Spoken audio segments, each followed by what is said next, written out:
So thank you very much for this invitation. It's all time a pleasure to be present with you in this little discussion with, I think, one of the most experts in the world about the question.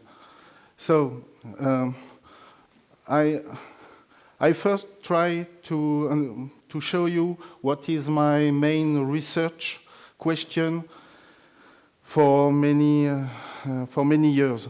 So my question is try to understand this system, try to understand how the CSF inside the ventricles goes through and why it is oscillating in this thin tube, why it is in connection with the CSF in the subarachnoidal spaces, why exists a spinal canal. I try to understand the nature engineer who build this very fabulous and complex system, and try to make the connection why CSF is moving. It's just a simple question, but we can just think about this question. Why it is moving? It is moving because we have arterial input at each cardiac cycle, but it is also moving because I can rest slowly, normally. Or I can increase my respiration. And why I try to understand all this system is very simple. It's just because we know that in clinical practice, we have different diseases. We call this disease in France idiopathic. That means we don't know. Idiopathic, I understood that means I don't know what is it. So the question is, we have a system, we don't know why we have this kind of pathology, and we try to understand. So first, to understand, we have to measure. And thank you to Fenberg, and thank you for all the MR physicists who are working with this fabulous machine. Magnetic resonance imaging is a fabulous imaging. And with this machine, for many, many years, 1987, I was little, I was just to try to get my bachelor. So it's a very long time ago. They produce an image, and with this image, it is possible to see CSF movement inside the aqueduct, inside the thin aqueduct. Not only to see, but also to make a measurement of the velocity of the CSF or the blood moving through the slice. We know that. I won't give you an explanation about the spin, about the gradient. I think it's boring, so you know that. What we have to learn just is this image can produce intensity, black or white, and the intensity is just function of the velocity of the liquid flowing through the slice.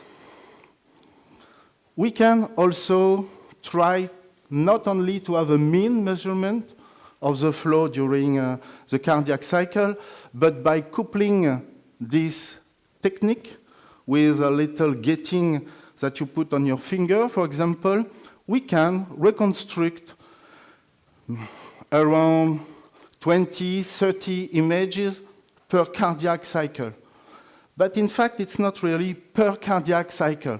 Like we have, like you said, it needs around 6 minutes, 2 minutes, depending on the quality of the acquisition. So we need many, many cardiac cycles. And the problem is, human is not a machine. So when you put a human in an MRI, you don't have a very reproducible cardiac frequency. It changes a little bit because you are stressed. I'm a little bit stressed, so my BPM is increased, but then after it will be better, and it changed during the acquisition, just a little bit. But I think it's an important thing to know that the cardiac cycle you will have at the end is not really a same cardiac cycle you got during the acquisition. And Then, one of the most important things before starting to use this acquisition is to check that your sensor is well done and you have a very good information. Because if not, you will be very happy because your acquisition will be very short, but you won't get the good measurement. The other thing is that during this acquisition, the system is not stable, is in movement, and the production of the final curve that we get for 6 minutes or 2 minutes, depends on the accuracy you did, is the summation of all this cycle, and all this cycle are function of the pressure change during this acquisition.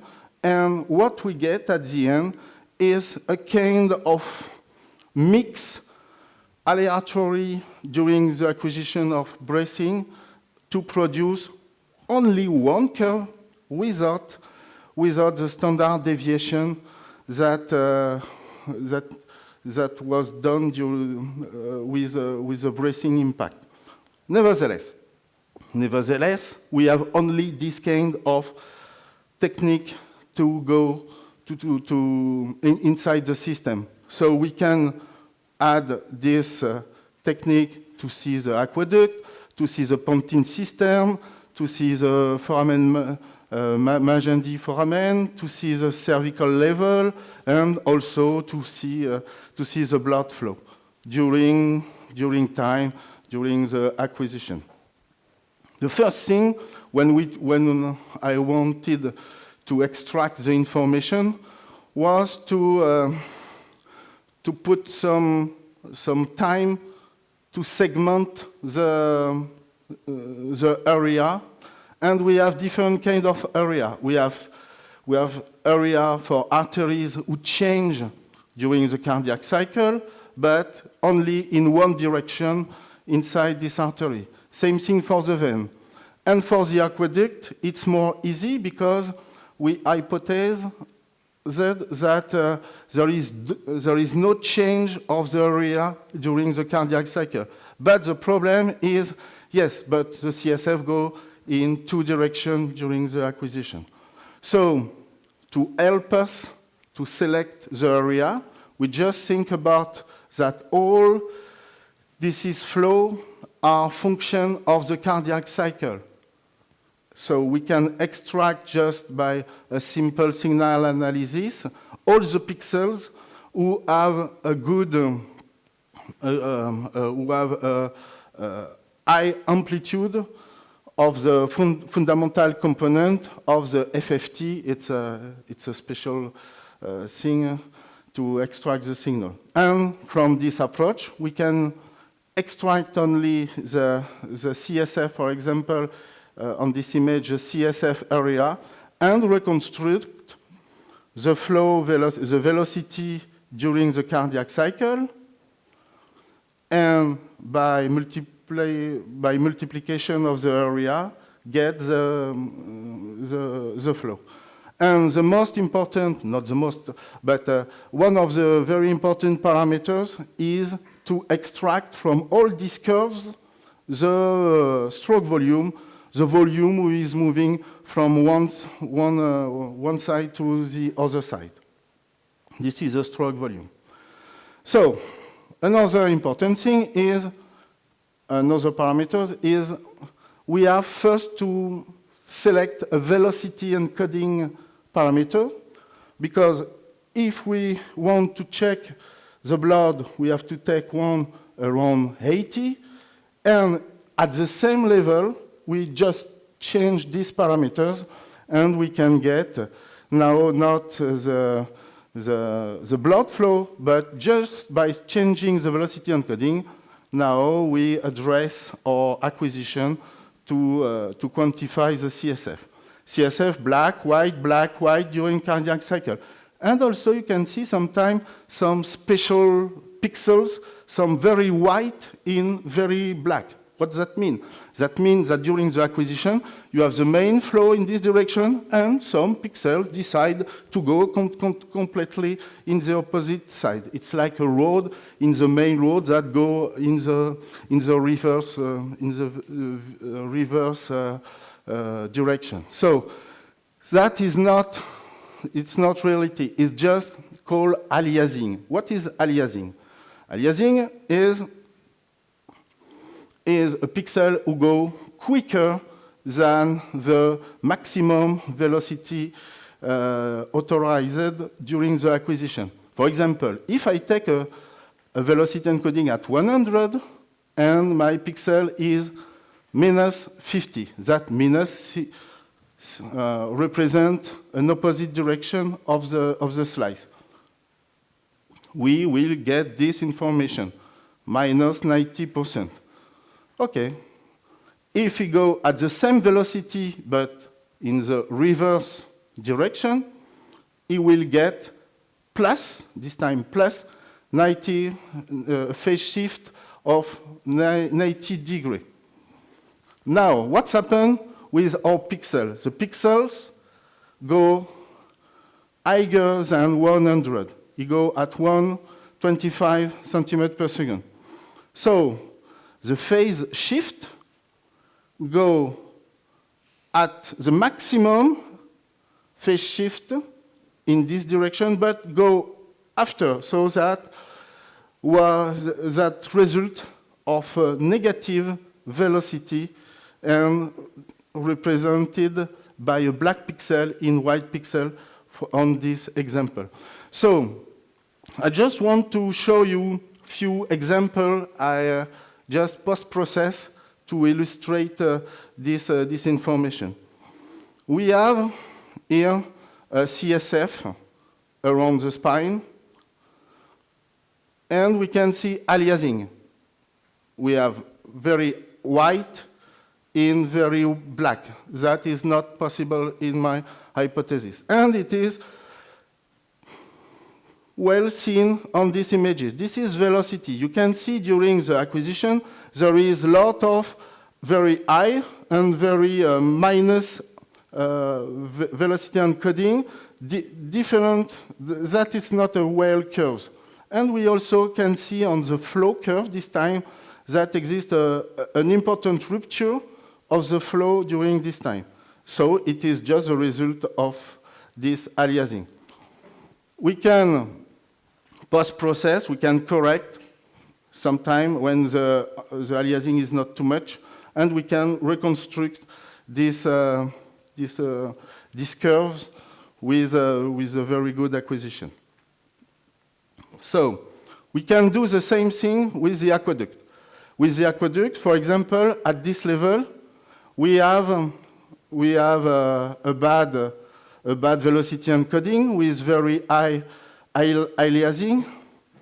The net flow is, with this bad acquisition, 8 liters per day.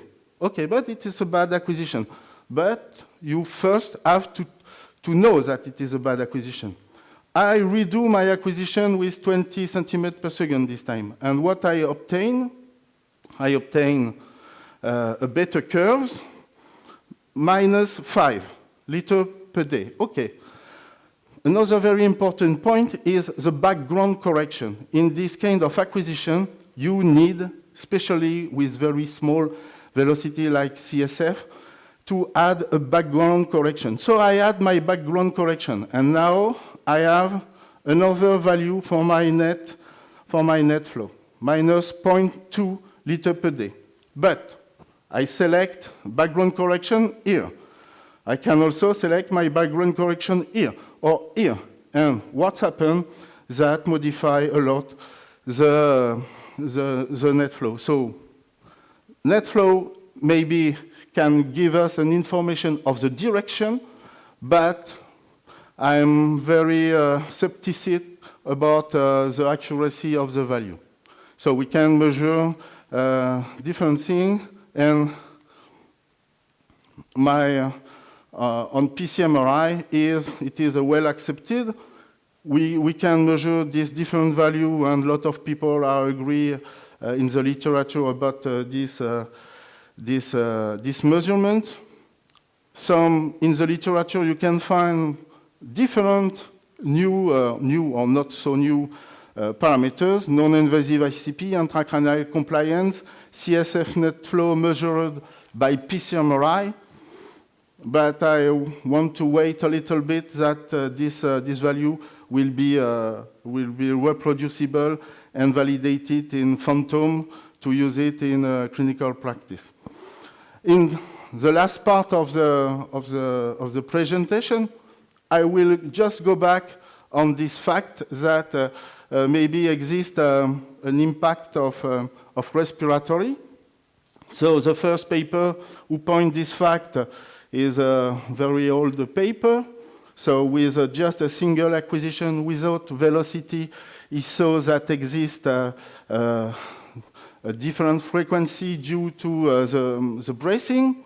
Steffi will present us his work, but in 2015, she points the fact that exists also a frequency, but in fact it's not the flow, it's the intensity would change, and it's not exactly the same thing. And now we have a new sequence. It is an API with PCMRI that give us information that exist oscillation due to bracing in the CSF. This is an example of our own acquisition, and this is impact is not, from my point of view, from my preliminary result, is not so important than the cardiac impact. It is present, but during normal bracing, the cardiac forces seems to be the main force of the CSF. So I will just go directly to my final research. So we apply that on arterial flow, arterial and venous flow, and what we found that during normal bracing exists a difference between expiration and inspiration, both in arterial flow and in venous flow. That, to go back to the first slide, so CSF is impacted by bracing, but also, I think, because arterial flow and venous flow is also impacted by bracing, and it is this arteriovenous volume change during the cardiac cycle that produces the CSF oscillation. And I think we need a very good tool, a very good post-processing tool to use this more than thousands pictures, images produced by API during the acquisition. But what is the future for us, I think, is to combine these new acquisitions, and we can check everything everywhere during the cardiac cycle. So we have many input, and to combine the people, the clinicians, the imaging people, the simulations department, I'm sure that we will produce in the next 5 years, I think, around 5-10 years, some new system that will be directly combined to the MRI department to produce new information as ICP compliance and tissue properties. So thank you for your attention.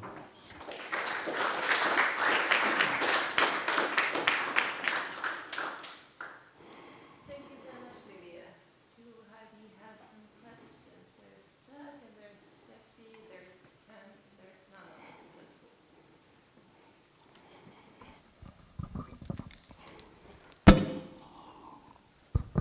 Thanks for the talk.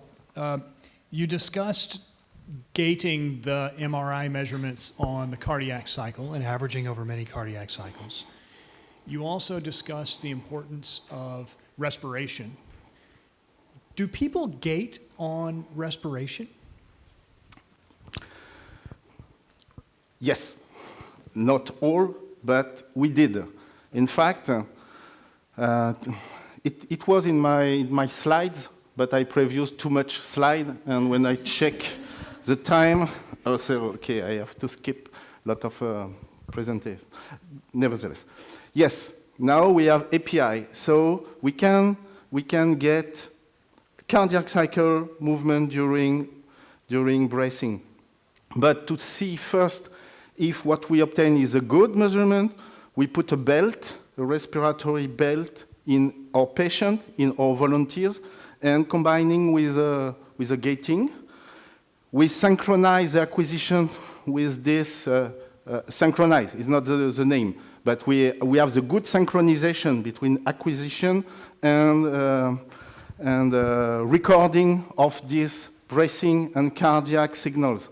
And then after, we put that in our software. We develop our own software, and we can extract the change of the signal during 1 minute, and we can compare this change of the peak with the belt signals, and we check that the signal come from the breathing. Okay, so this is a bit of a technical point, but is it a hardware link between the belt and the MRI machine, or are you doing it in post-processing? What I do during the post-processing, the machine, I can make the same acquisition with or without the belt. Okay, I see. It's just an information, a complementary information Yes, okay. that I used to see if the change in my acquisition is the same that the physiological recording. Okay, thank you. But there is no link between the MRI and the signals.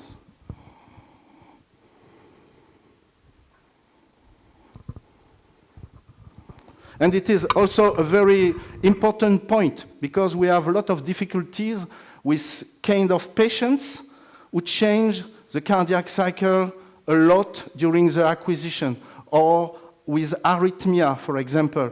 So acquisition is not 6 minutes. If you select 6 minutes, it could be 12, only for one slice. And if you have the bad velocity encoding, you put just this in the garbage, and everybody is not happy.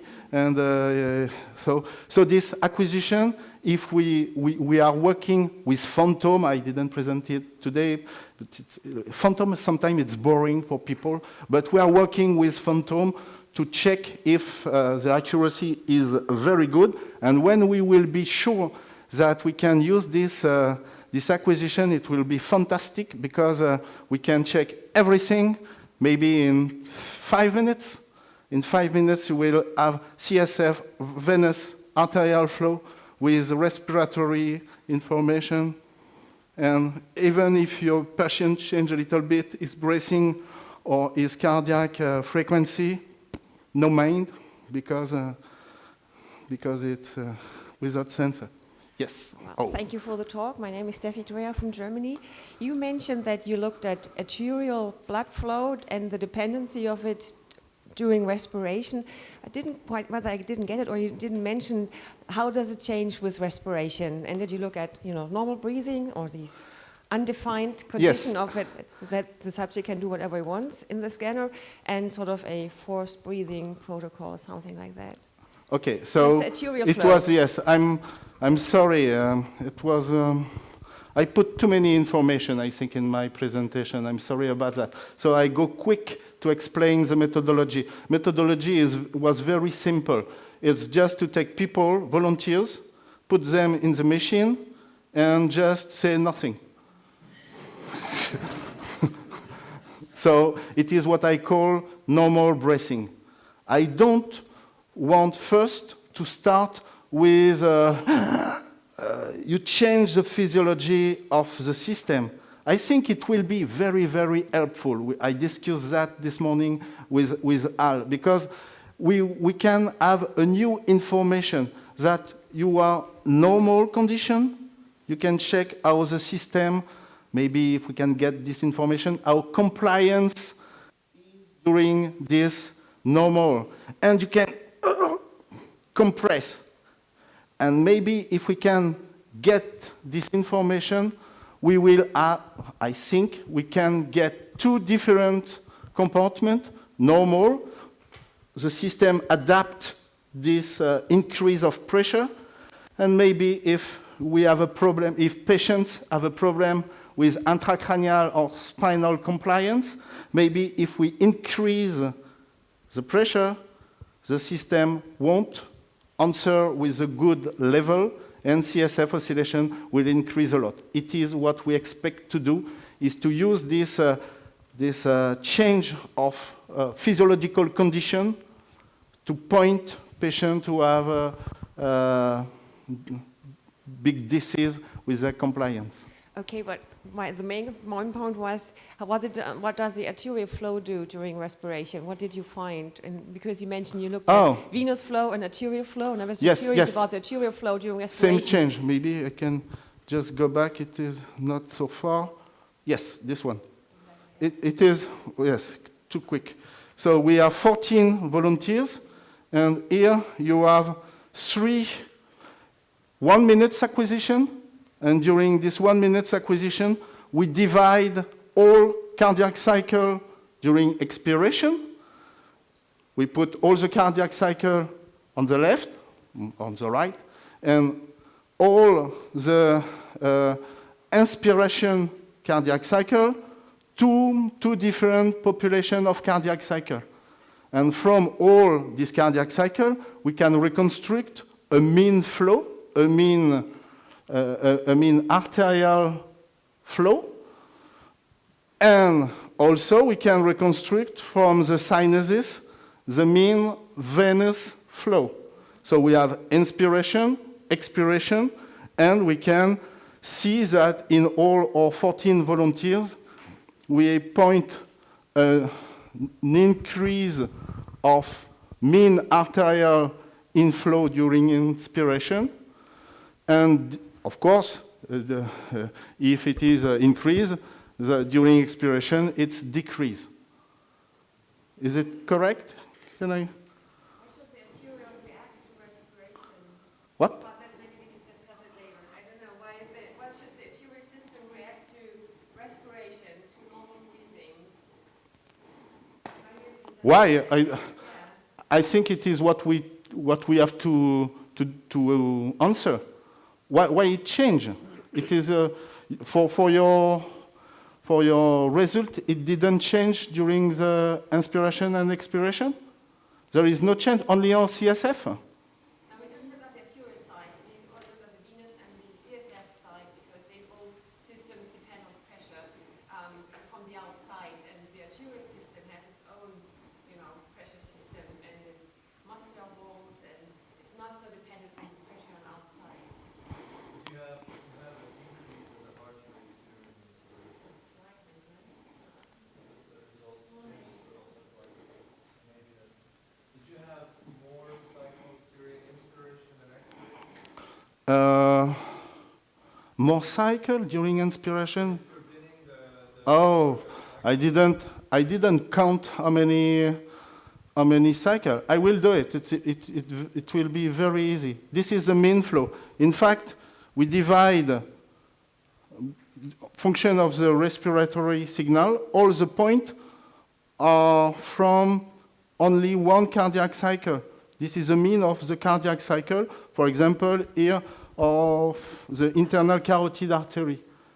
So we have, this is the mean. We can reconstruct the mean flow obtained from all these cardiac cycles during the acquisition. We can do the same things for the expiration cycle. And also, this is all the cardiac cycle during the acquisition. So we can reconstruct, get the mean volume, the mean flow during these 3 signals. I don't know what that means. I'm not physiologist. I don't know if we also observe a change of the duration of the cardiac cycle during expiration and inspiration. I don't know if it's true or not true. It just results from, or maybe it's because it's French volunteers. Sometimes it can be a little bit different. Yeah, thank you. 2 questions. The first question is sort of implied here. Do you suggest that we choose the ROI so that the net flux is close to 0 or something like that? Or, I mean... Yes, in what we did, in fact, we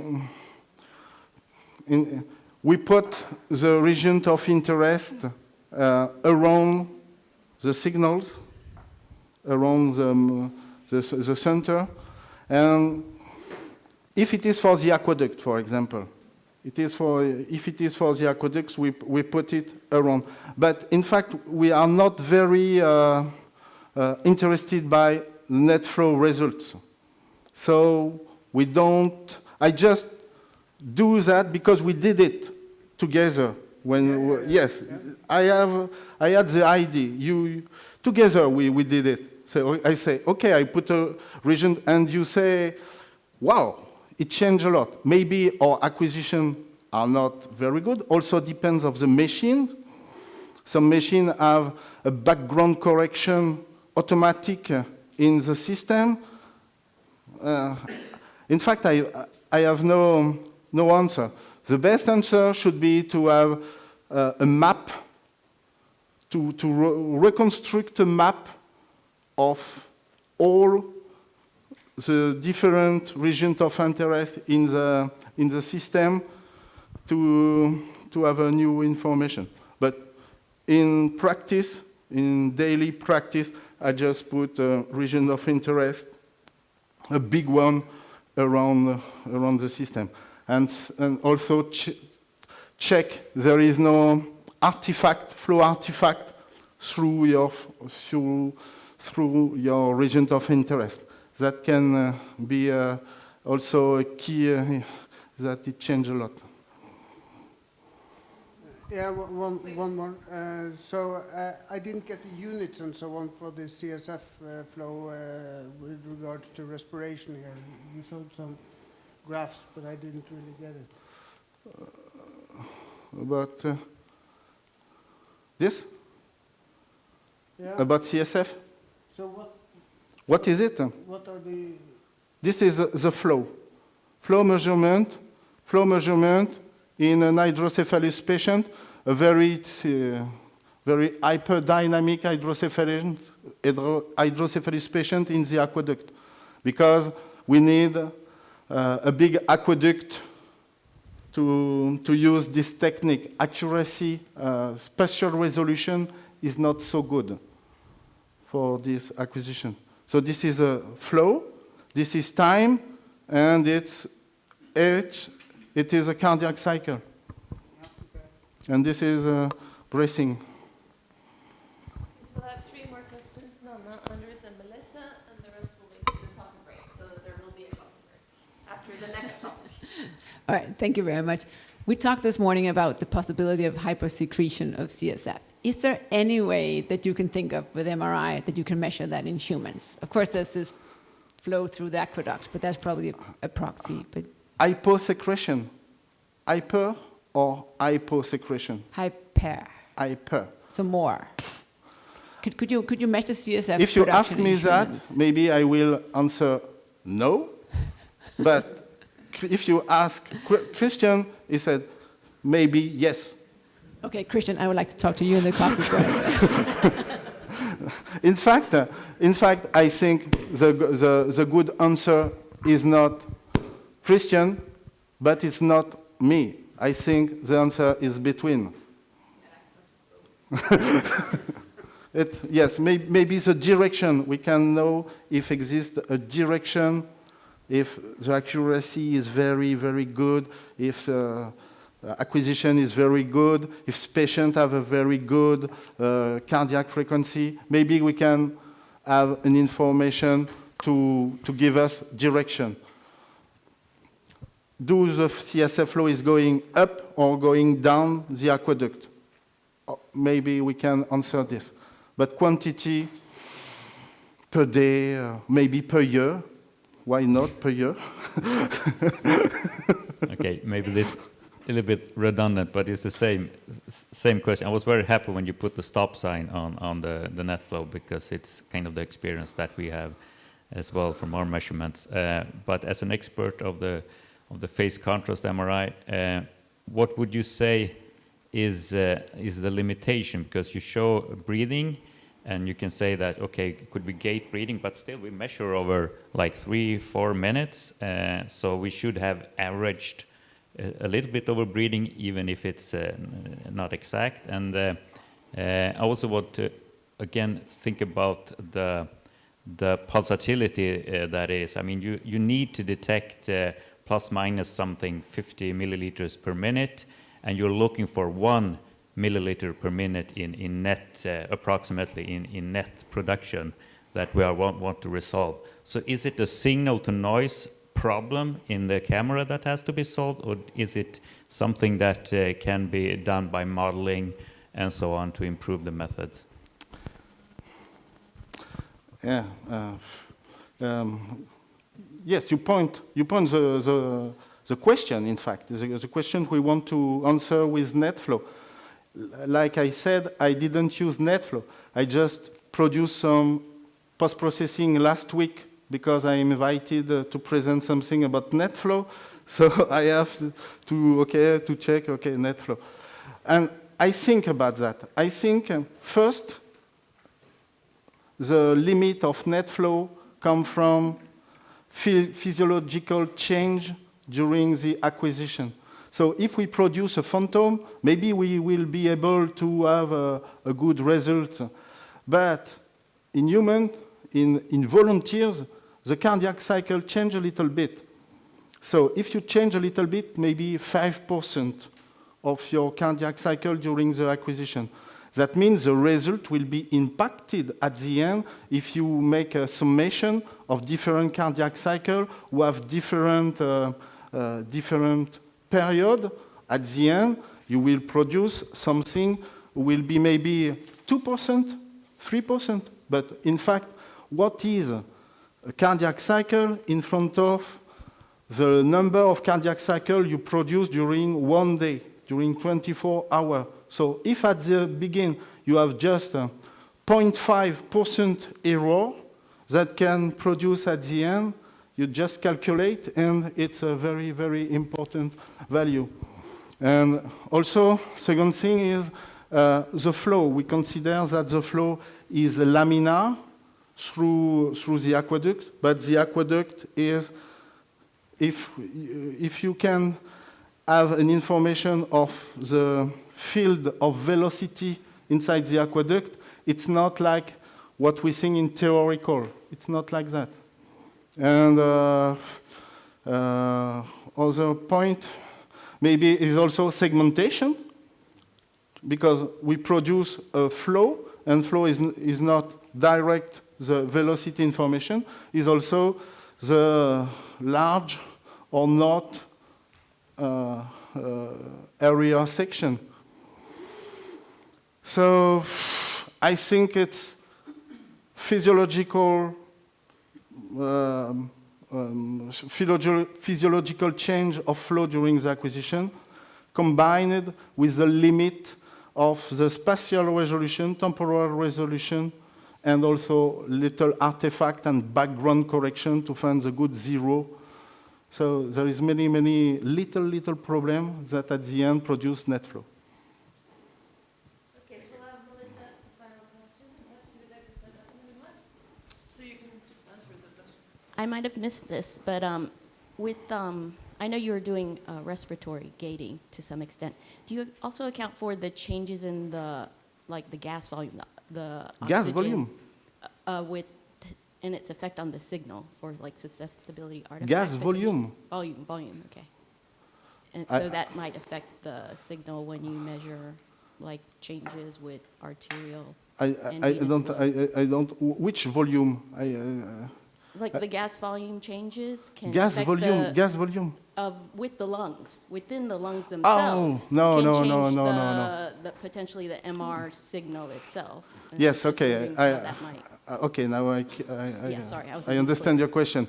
That you would like to put some sensor to control the volume increase and volume change in the Not lung. control the volume, but just understand the change of the gas, change on the like magnetic susceptibility on the signal.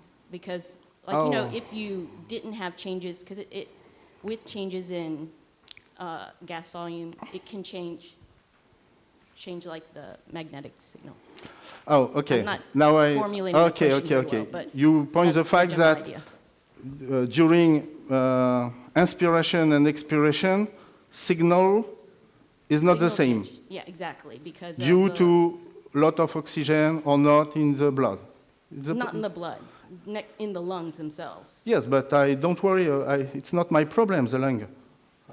I know, but my understanding. I'm just looking at the CSF and the I know, blood. I know, but my So understanding what's is it can happened change, elsewhere, it's it can not, affect the field itself. Oh, I know a little bit MRI, but I didn't have information about if you change some territories. We are in the brain. We are far from the lung. So we change the field. No, I don't. I hope it won't significantly change my signal. And also, the good point for me is that even if it changes the signal intensity, no mind, because what I am looking for is not the amplitude, it is the phase shift of the amplitude. That means that blood, CSF, everything is moving at the same signal in the phased images. I'm clear? Yes. Okay, thank you. Okay, thank you very much, Liv.